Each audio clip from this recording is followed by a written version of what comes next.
A gente volta então com o TV Mar News. Gente, olha, para você que não sabe, hoje é o dia da cefaleia. Pois é, muita gente tem dor de cabeça, muita gente tem enxaqueca. E para quem sofre desse mal, sabe que a alimentação é primordial para evitar crises. A gente vai conversar nesse momento com a Aline Martins, que é nutricionista, e vai nos passar informações. Aline, bom dia para você, tudo bem? Bom dia, muito bom dia a todos. Então, Aline, não é mito, a alimentação tem de fato uma relação direta com a enxaqueca. Exatamente, né? A enxaqueca, ela tem vários fatores, a gente considera multifatorial. Entre esses fatores, 20% associa-se aos fatores nutricionais. Então, é uma realidade, existem alguns alimentos que são gatilhos para o desenvolvimento e outros que, na realidade, diminuem esse efeito da dor. E quais são os principais alimentos que, de fato, a gente deve ter um pouco mais de cuidado com eles? Então, a ciência ela vem estudando, né, a respeito de algumas substâncias. As aminas biogênicas, com presença de tiramina e histaminas, que são presentes no queijo, no vinho, nas bebidas alcoólicas de maneira geral, gorduras, né, alimentos com gordura saturada, que é aquela fritura mesmo. Alguns aditivos e conservantes alimentares, industrializados de maneira geral. Alimentos relacionados a cola e cafeína, né? Inclusive estávamos conversando aqui. Pois é, o famoso cafezinho. Minutos antes, e foi essa pergunta que a Paulana acabou de fazer para mim. E realmente é real. Agora, são alimentos que a gente tem que avaliar em cada paciente. Existem os inquéritos alimentares, né, os recordatórios, o diário da cefaleia, onde o paciente ele começa a anotar cada alimento que vai dando esse efeito de dor. E isso é relativo, a gente leva em consideração as diferenças bioquímicas de cada indivíduo. Então, para algumas pessoas, alguns alimentos, eles serão sim essa elevação dessa dor e outros não. No caso do café, é algo que a gente tem que tomar muito cuidado, principalmente para as pessoas que são acostumadas a tomar café. Tirar o café de uma forma muito abrupta pode causar um dano, pode causar uma vasodilatação que aumenta essa frequência e aí causa a dor também. Então, cada pessoa ela precisa ser avaliada de maneira diferenciada para que a gente entenda os alimentos que devem ser retirados, que devem ser diminuídos em sua alimentação e de acordo com aquilo que causa esse efeito.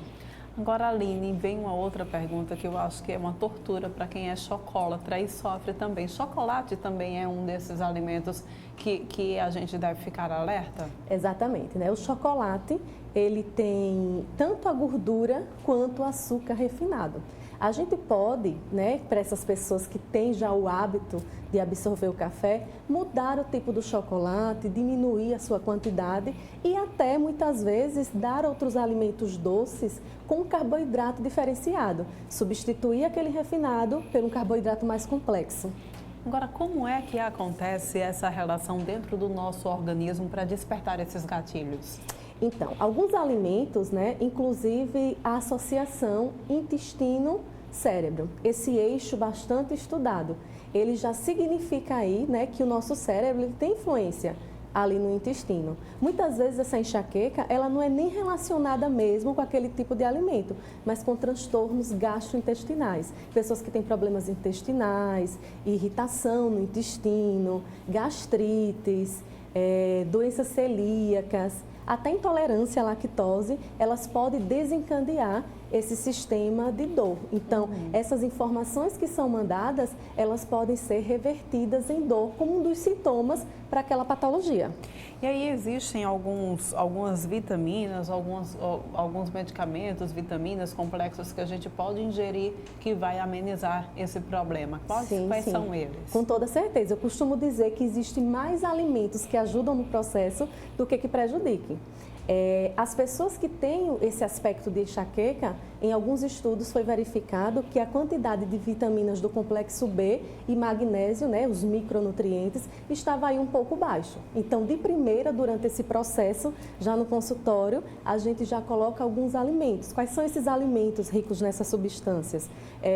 Os alimentos verdes escuros, couve, brócolis, peixes, alguns alimentos considerados antioxidantes e anti-inflamatórios, anti-inflamatórios, entre eles estão aí o próprio gengibre, né, que a gente utiliza tanto para fazer os chás, que ele é anti-inflamatório, a banana com triptofano, né, que tem uma substância que ajuda as substâncias do cérebro e a tensão muscular, então alivia essa dor. Ômega 3, né, presente em salmão, sardinha, atum. Então, todos esses alimentos ajudam bastante aí no processo. Azeite, muito bem-vindo também. Aline, algumas pessoas relatam enxaqueca mais no período da noite. A alimentação noturna tem muito a ver com isso também? Tem que ser com moderação? É melhor fazer uma refeição mais leve? Como é que a gente pode administrar essa situação? Tem gente que acorda na madrugada já com enxaqueca. Então, isso tudo vai depender da forma e de que tipo é essa cefaleia, né? Então, por isso que a avaliação, ela tem que ser de forma diferenciada. Então, cada indivíduo, ele vai responder os alimentos de acordo com a sua hipersensibilidade alimentar. Né? Inclusive, os inquéritos, eles não são nem feitos com os alimentos do dia. Eles são feitos com os alimentos do dia anterior e até 72 horas ainda pode ter alimento que cause aquele processo de dor da enxaqueca. Então, tudo isso vai ser avaliado de forma diferenciada, lembrando que os outros profissionais, né, a equipe multiprofissional, ela ajuda muito nesse processo para que o sucesso do tratamento ele realmente aconteça. A alimentação é parte desse tratamento. Exatamente. Como você frisou, muita gente quando tem cefaleia, eles procuram um neuro ou alguma coisa assim, mas é importante lembrar que muitas vezes é preciso ser feito um trabalho conjunto, né? Exato, justamente devido aos fatores, né? Podem estar relacionados com fatores de estresse, fatores genéticos, né? Ou como eu sinalizei desde o início, né? Com alguns problemas ou transtornos gastrointestinais. Então, tudo isso precisa ser avaliado, analisado, né? Para que a gente consiga identificar da melhor maneira esse tipo de tratamento para aquele determinado indivíduo. Olha, eu estou recebendo aqui algumas perguntas da minha equipe mesmo, que está antenada, acompanhando aqui a nossa entrevista, perguntando sobre refrigerante. Refrigerante também seria um bom causador de enxaqueca? Também. Além de ter os conservantes, né, sinalizados, ainda tem a presença de açúcares, ainda tem a presença de cola. Então, tudo isso são gatilhos que podem, sim, desenvolver esse processo de dor. Mesmo aqueles refrigerantes, né, diets, que contém também ali a presença do adoçante artificial. Muitas vezes esses adoçantes artificiais, eles estão ali no rótulo camuflado, né? Mas o aspartano, sacarose, sucarose, então esses também, eles são causadores, né? Todos os alimentos de origem industrializados, embutidos com nitrito, nitrato, eles também são muito evidentes, tem muitos estudos, né, sinalizando a presença dessa substância diante da enxaqueca. Aline, então as pessoas pensam, então eu vou optar por uma alimentação mais saudável e aí opta por frutas. Mas aí vem a questão das frutas cítricas, elas podem também de repente representar um problema. Por quê? Sim, as frutas cítricas também têm essas aminas, né, essas substâncias. Porém, frutas cítricas é diferente de frutas ácidas. As frutas mais ácidas, elas podem ser utilizadas. Inclusive, algumas receitinhas que a gente usa no consultório, uma muito usada, né, o abacaxi, que tem presença de magnésio, que tem vitaminas nele, junto lá com um pouco com água, né, no geral, tanto a fruta misturada ali com hortelã. Então, a gente está pegando justamente aquelas substâncias que o indivíduo, quando está com o processo de enxaqueca, alivia esse processo de dor. Então, a gente faz essa junção, a gente junta várias substâncias para que a gente tenha o alívio dessa dor, o chá de erva doce com gengibre, substâncias que acalmam, ajuda bastante, até porque o estresse está altamente relacionado. Então, como você sinalizou, uma alimentação mais saudável, atividade física, uma boa noite de sono, então tudo isso ajuda no processo aí da enxaqueca. Difícil é conseguir isso tudo de uma vez só, mas a gente precisa se esforçar, né? Exatamente. A ajuda de um profissional, né? A ajuda de um nutricionista, sempre ajuda nesse processo, não vai fazer com que se impeça de absorver. Muitas pessoas com a intenção de diminuir essa dor, termina tirando vários alimentos, muitas vezes fica numa dieta dieta muito restrita e aí, mais uma vez, sente aquela dor de cabeça, né? O plano alimentar, ele tem que ser ali de acordo com as necessidades de cada indivíduo. Tá ok, a gente conversou agora com a Aline Martins, que é professora e nutricionista, professora em nutrição também, nutricionista. Obrigada pelas tuas informações aqui, dividindo com a gente essas experiências aqui. Eu que agradeço a participação. Pois é, gente. Agora a gente vai falar sobre doação, sobre solidariedade. Aqui o projeto Amor 21, mesmo com a pandemia, continua com a sua campanha e você pode ajudar. Vamos acompanhar. Há mais ou menos 6 anos, 10 famílias se reuniram e criaram uma associação para representá-los. E aí, há 1 ano, eles estão tentando realizar o sonho de ter finalmente a sua sede. Quem conta melhor essa história para a gente é o Tony Cabral, ele que é representante da Amor 21. Bom dia, Tony. Seja muito bem-vindo aqui ao TV Mar News. Eu que agradeço o espaço. A TV Mar é uma casa que sempre não abre espaço para a gente. E através disso a gente tem crescido mais e conseguido mais espaços através dessa ajuda de vocês. Conte sempre com a gente. Vamos contar então para o pessoal de casa a história da Amor 21, como foi que tudo começou? Então, naquele momento éramos 10 famílias, né? A princípio eram 3 mães que procuraram informações, solidariedade, troca de experiência através das redes sociais, através de Facebook. Depois elas evoluíram para um grupo de WhatsApp. E tinha gente em todo o Brasil, né? E elas chegaram até o número 21, que pra gente é muito simbólico, o 21, porque a síndrome de Down é resultante da trissomia do cromossomo 21. Então elas pararam e ali a gente fez um evento, já naquele ano, em 2014, onde a gente tinha gente aqui até do Rio Grande do Sul, Santa Catarina, mas só que sentimos a necessidade depois de ter uma instituição que nos representasse de fato e de direito. Então em novembro daquele ano a gente fundou o Amor 21, éramos 10 famílias. E aí muita coisa foi vivida, né, ao longo desses quase 6 anos. Sim, sim. O Amor 21 ele cresceu exponencialmente, né? Hoje nós somos 180 famílias já, né? E de lá para cá a gente fez um seminário alagoano, outro seminário alagoano, um congresso brasileiro com 2.500 pessoas, com palestrantes da Europa, Estados Unidos, Brasil, abordando 5 eixos: direito, educação, saúde, inserção no mercado de trabalho, autonomia. Temos um projeto de emprego apoiado onde a gente tem 13 jovens inseridos no mercado de trabalho, onde a gente dá assistência a esse jovem e essa empresa para que eles desenvolvam e não seja apenas cota, né? E a gente tem um projeto chamado Bem-vindo ao Mundo, que hoje, quando nasce uma criança em Maceió com síndrome de Down, o Amor 21 é convidado à maternidade, ao hospital, para ser colo. Porque assim, a princípio, tudo que é diferente assusta um pouco. E as pessoas nesse momento às vezes ficam sem chão. E a gente vai lá dizer que não é nada daquilo que eles estão imaginando, que é muito bom o nosso universo, né? Nós somos muito felizes. Inclusive quando nós vamos fazer esses acolhimentos, a gente leva os filhos, para mostrar que não é nada daquilo que as pessoas estão pensando. E aí surgiu a oportunidade, ano passado, de a gente nunca teve uma casa, né? Uma sede, e surgiu a oportunidade, iniciamos esse projeto aqui lindo, onde aqui a gente vai oferecer serviços, né? Serviços de fonoterapia, terapia ocupacional, fisioterapia, psicólogos, médicos, psicopedagogos, aula de dança, aula de culinária. E aqui vai ser um centro de convivência, onde essas famílias vão se sentir acolhidas, né? A gente caprichou aqui no espaço, a gente fez de tudo para que aqui ficasse, a gente se sentisse aqui na nossa segunda casa.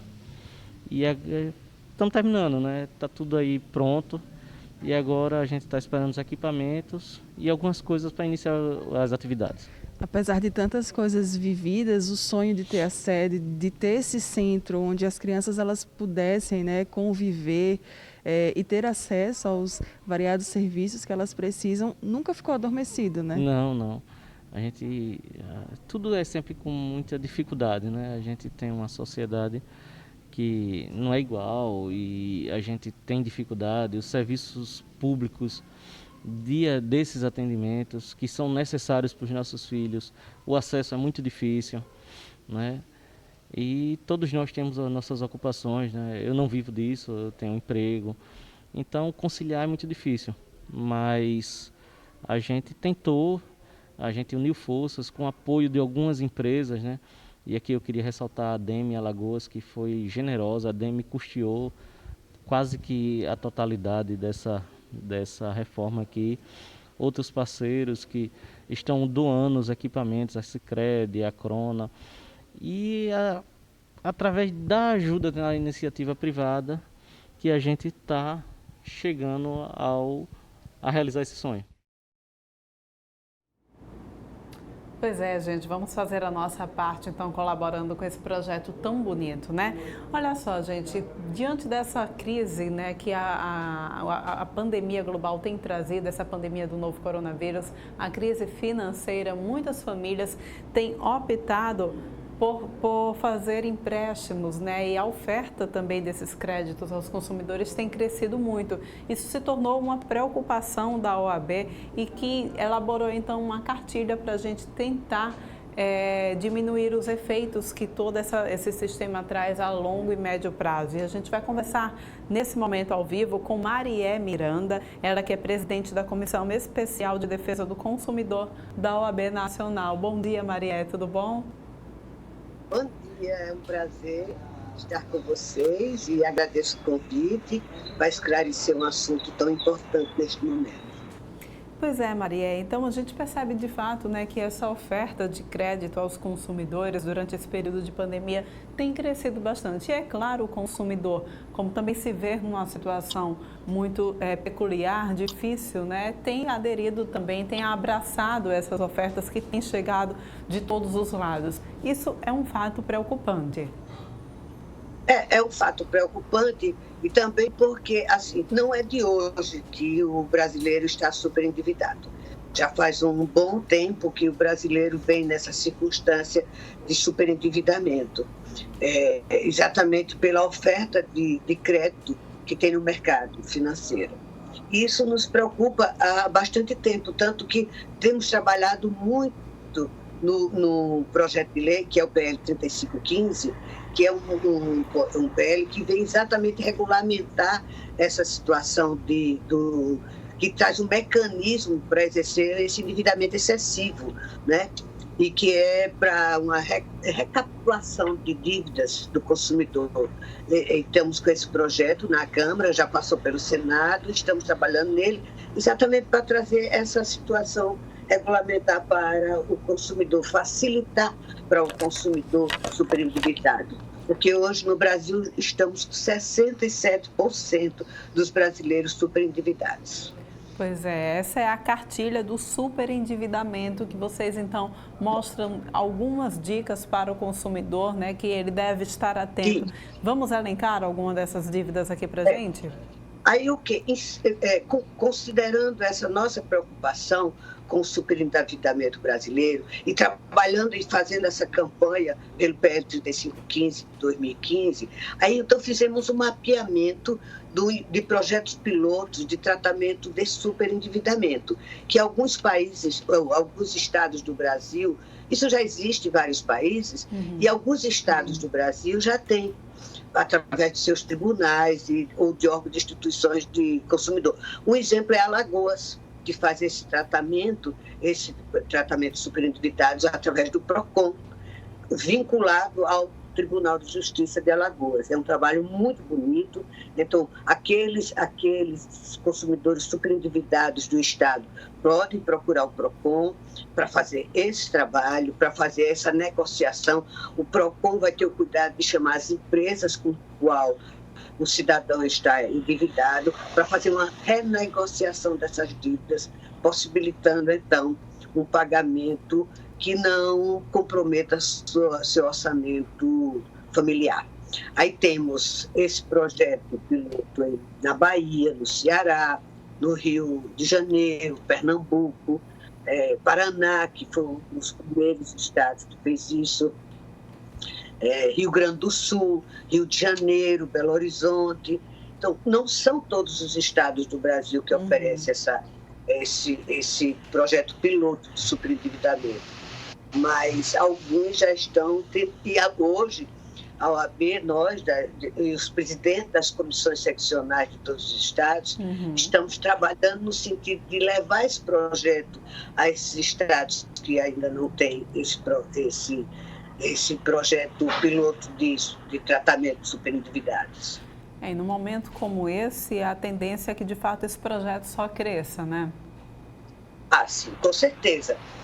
Porque mas o problema do superendividamento, ele não veio só com o coronavírus, não foi essa pandemia que trouxe o problema do superendividamento no Brasil. O problema do superendividamento é exatamente o momento que nós vivemos, um país capitalista, onde o acesso ao comércio é muito importante, as pessoas vivem muito de comprar, é um convite, né, para as compras hoje. O consumidor contrai dívidas para suprir suas necessidades e também seus desejos, né? E isso vem surgindo o superendividamento, né? E o mercado, nem o Estado pode cercear essa liberdade do indivíduo de comprar. Apesar das instituições financeiras, elas deviam também criar um mecanismo de orientar melhor os consumidores para não entrar nessa circunstância de superendividamento. Porque também existe um interesse muito grande do mercado financeiro de facilitar o crédito. E, infelizmente, os consumidores são levados às tentações estabelecidas pelas instituições financeiras e, às vezes, se vê numa situação de que não tem nem dentro do seu orçamento doméstico como se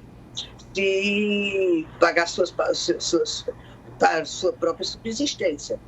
É um problema educativo mesmo, né? Que o brasileiro deveria ter essa educação financeira desde cedo. Exatamente, e que acaba sofrendo o resto da vida inteira porque não consegue fazer esse balanço. Essa cartilha que vocês vêm trazendo, vocês têm algumas dicas, né? A gente pode falar um pouco sobre essas dicas? Exatamente as dicas, além de trazer os projetos piloto de cada estado, para cada estado o consumidor de cada estado saber que existe, nós trazemos as dicas no sentido de que a pessoa não gaste mais do que deve, que a pessoa procure todas as informações adequadas quando for fazer um empréstimo consignado, qualquer que seja o empréstimo, dos juros sobre juros, que procure, antes de assumir essa dívida, converse com seus familiares para ver se realmente tem essa necessidade desse empréstimo, que lê o contrato devidamente. Geralmente os contratos são letrinhas muito pequenas e as pessoas não ficam atentas às tarifas de juros, às condições de pagamento. Às vezes as pessoas fazem muito empréstimo em cima do valor da prestação e não da quantidade de prestações que elas vão pagar. Aí, às vezes, a circunstância tende a isso, né? Às vezes até empresta o seu cartão de crédito para outras pessoas comprarem, que é uma das coisas que nós sempre falamos, que não se deve emprestar o cartão de crédito a ninguém, nem a filho, certo? Cartão de crédito é uma coisa pessoal, só quem deve usar é aquela pessoa. Nunca deve emprestar seu cartão de crédito. Não deve tentar não ser um consumidor compulsivo, comprar coisas desnecessárias, tá? Principalmente num momento como esse, que nós não sabemos o futuro, né? Exatamente. A gente seguindo aquela máxima, né? Acho que já é um grande passo. Não gaste mais do que você ganha. Exatamente. Inclusive, o projeto já que não pode passar dos 30% da renda mensal de qualquer cidadão. Só que muitas instituições financeiras não respeitam nem esse percentual, né? Exato. E aí também tem outra questão que é muito, hoje nós verificamos dentro de nossa pesquisa de superendividamento, que os pais assumem muitas dívidas dos filhos, né? Temos isso que está acontecendo corriqueiramente. Os filhos desempregados, o filho com situação difícil. Então, os pais estão assumindo empréstimos, exatamente para cobrir a necessidade dos filhos, né? Os pais aposentados. Acontece então eles muito. têm o acesso ao crédito mais fácil, enquanto o filho que está desempregado, numa situação mais difícil, não tem, e está gerando isso. Então, o superendividamento, dentro da nossa pesquisa, foi verificado que o superendividamento se dá exatamente nas pessoas mais velhas, né? Não nos mais jovens, porque os mais jovens já ficam esperando do pai ou da mãe que aproveite esse acesso ao crédito. Pois é, são questões que a gente deve estar atento, então. A Marié, muito obrigada por trazer essas informações aqui para a gente, para o TV Mar News, né? E a gente sempre fazendo esse alerta. Obrigada, tenha um excelente dia, tá bom? Eu que agradeço, muito obrigada e um bom dia para vocês. Pois é, gente, fica esse alerta então para quem está nos assistindo, não é? Vamos estar atentos, olha, não gaste mais do que o que você ganha, tenha cuidado com o crédito fácil, desconfie. Essas e outras informações, então, vocês podem acompanhar através dessa cartilha que está sendo elaborada pela OAB Nacional, tá bom? A gente vai agora para um rápido intervalo, mas volta daqui a pouquinho com muito mais informações para vocês.